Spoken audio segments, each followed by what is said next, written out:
Hey everyone, I thought I'd give you the update now. So, I'm in Luxor right now. It's maybe around 9 o'clock in the evening. Tonight turned out, the day kind of turned out a little shitty. So, I guess right from the beginning, I had to wake up at 3 o'clock in the morning for a tour to Abu Simbel, which is a really famous temple, and you have to go visit when you're in Egypt. And when I got there, my camera broke down, and that's one of the shittiest things that can happen. Probably the second worst thing that can happen, apart from losing your passport.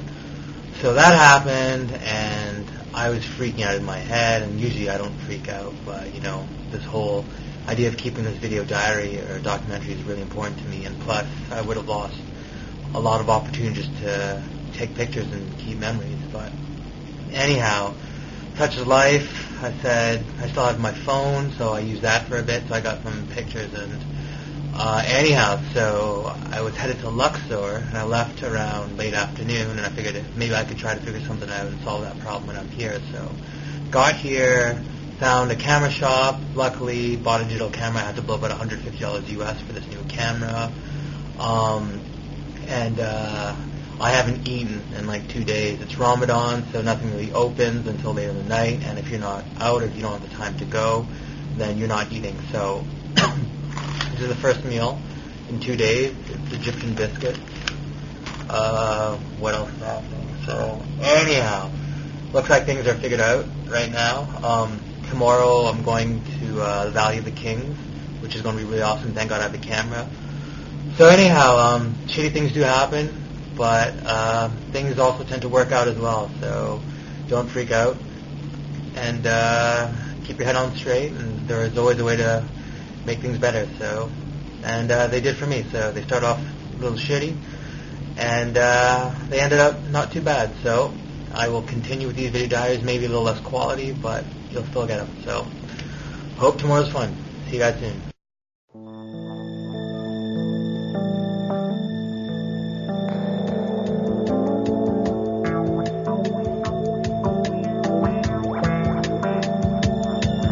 I'm almost at the end of my trip of just under 2 months, and now there's only a couple days to go. My last bit of sightseeing will be in and around Luxor, seeing the Valley of the Queens, the Valley of the Kings, the Temple of Hatshepsut, and the Temple of Karnak. These are probably the second most frequented sites after the pyramids, so I'm definitely getting my money's worth on these tours.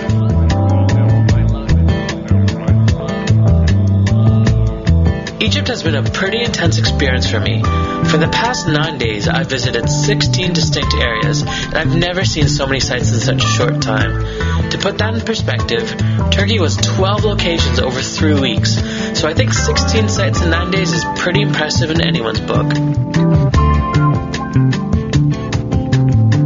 This Temple of Hatshepsut in Deir el-Bahari is probably one of the more interesting landmarks that I've visited. Hatshepsut was the 5th pharaoh of the 18th dynasty of ancient Egypt.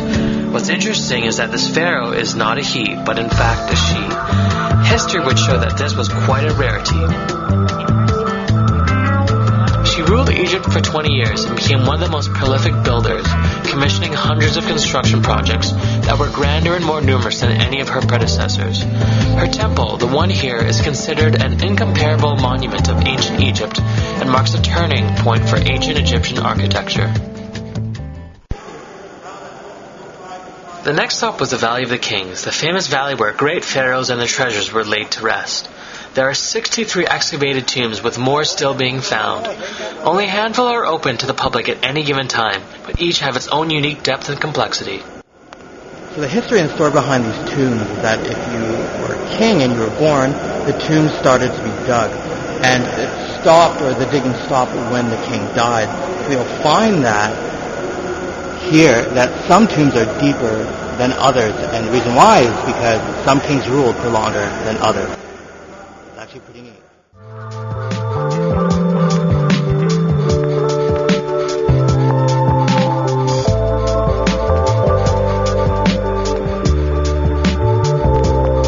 When you walk into the Valley of the Kings, they tell you you're not allowed to take any video. I clearly did not listen to them, and I suppose I would have felt bad if video somehow caused damage to the tombs.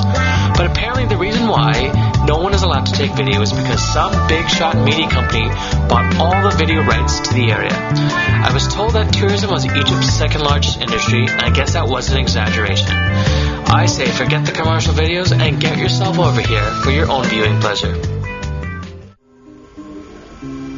Back in Luxor, I ran into an American named Tom who also had the same travel path as me for the next few days. We had a chance to relax and enjoy the guitar before heading off to Karnak.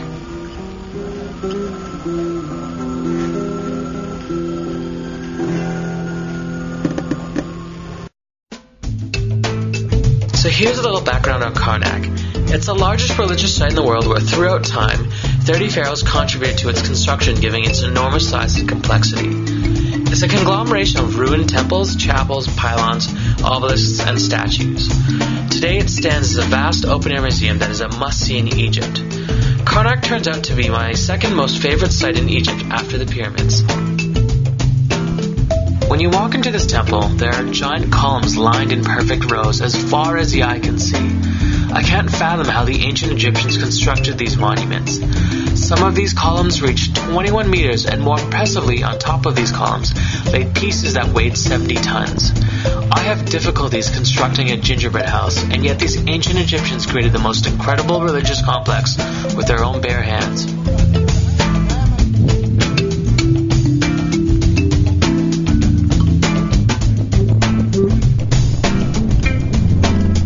Okay folks, I'm sure you're sick of me playing tour guide, so I'll stop that whole bit. I'm on my way to a fun in the sun destination called Dahab in the Sinai region of Egypt. No more tours, no more temples, no more tombs. These next few days will be my final days of my trip, and you know what? I think I found the perfect place. Alright man, so we just finished a 17-hour bus ride from Luxor to Dahab. Wasn't too bad. This is Tom here, by the way. Fucking horrible. But I'm pretty happy that Dahab for me is my last stop on my whole trip. Kind of like a diving / outdoors activity, just resort, cool out, chill out, type of thing. So, welcome to the hostel now. Look at the water. Pretty cool.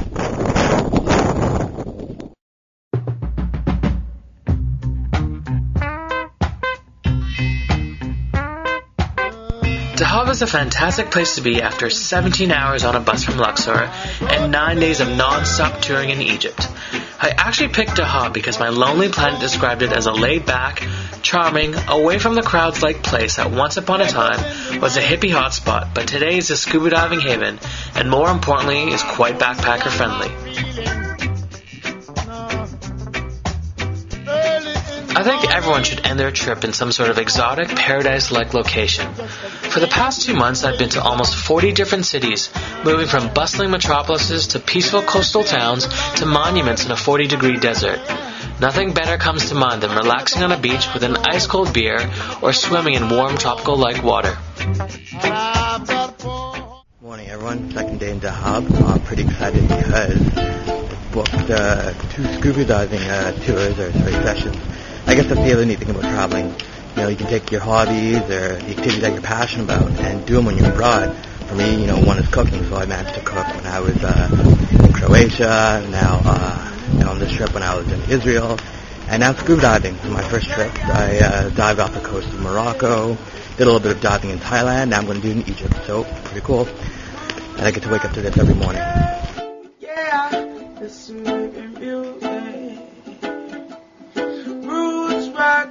It wasn't too difficult finding a dive shop.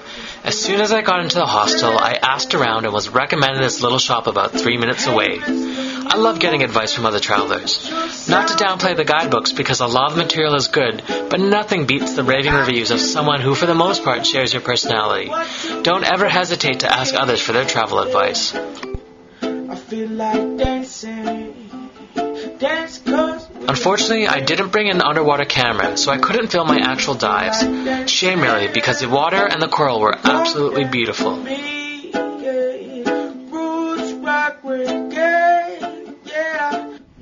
folks, I just completed my dive there. It was pretty great, pretty amazing.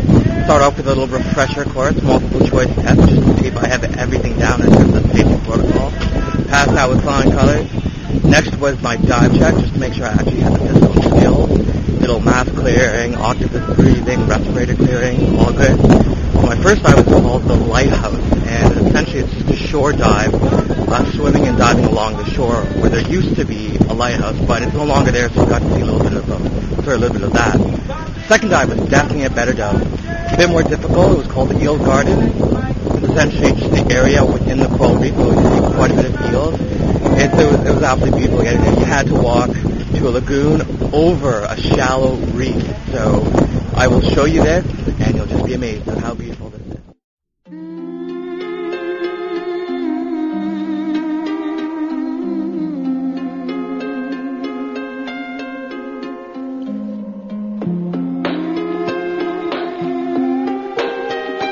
I think this is the part of Egypt not many people are familiar with. When people think of Egypt, they think of the pyramids, the Valley of the Kings, the Valley of the Queens, and so forth. But this is definitely a part that people should see.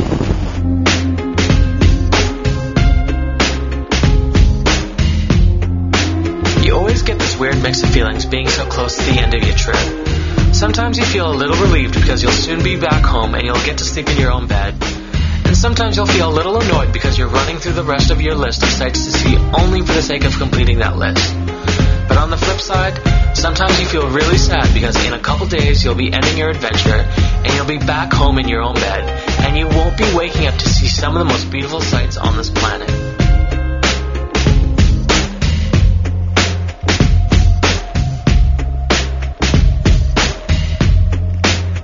I suppose Egypt taught me how to navigate the inherent hardships of independent travel. I continue to remain positive despite the long trips alone, the swindlers around every corner, and the equipment breakdowns. I continue to interact and socialize at every opportunity, surrounding myself with good people and good friends. Most importantly, I maintain, if not boosted, my desire to travel the world.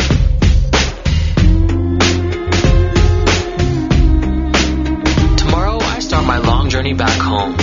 Egypt for me has been a country where you don't really know what you're going to get, no matter how much planning you do ahead of time. It's a country that will easily take the Western traveler out of his or her comfort zone. I think of Egypt as a country that has completely taken me out of mine, but made me a heck of a lot tougher.